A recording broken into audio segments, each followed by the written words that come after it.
అండి, welcome to my channel.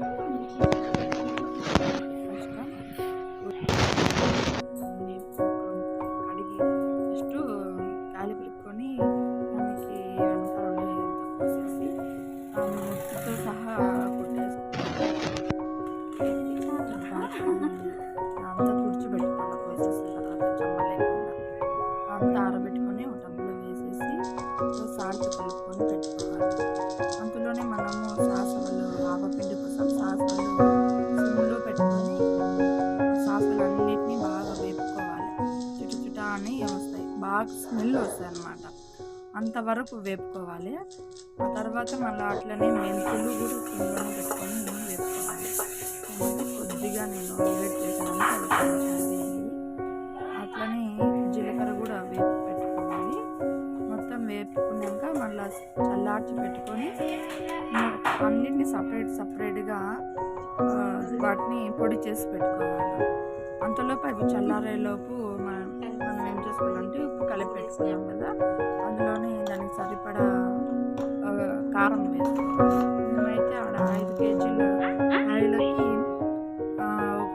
ఒక 10 స్పూన్ల దాకా కారం వేసుకుని సరిపోయేంత వేసుకోవాలి, లేకపోతే కారం తినలేదు.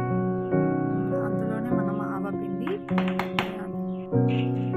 మెంతి పిండి, జీలకర్ర అంతా వేసేసి బాగా కలిపేసుకోవాలి. ఆ తర్వాత మనం ఇట్లా కలపలేదు, అది ఇట్లా పైకి కిందకి ఇట్లా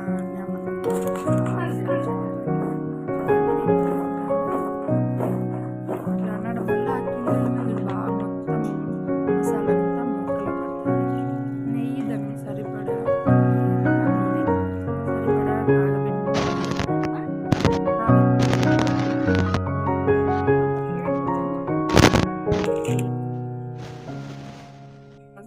తర్వాతకి వచ్చేసి జీలకర్ర, ఆవాలు,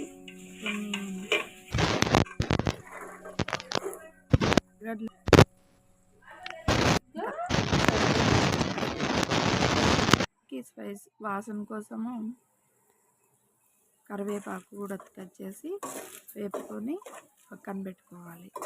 అది చల్లారిన తర్వాత మనం కలిపి పెట్టుకున్న ఊరగాయ మిశ్రమంలో కలిపేయాలి.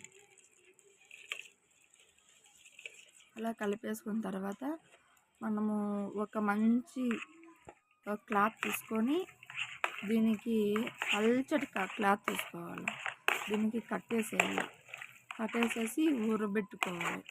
ఊరగాయ అంతా ఊరబెట్టుకోవాలి. మనం ఊరకాయ మొత్తం కలుపుకొని పెట్టుకోవాలి.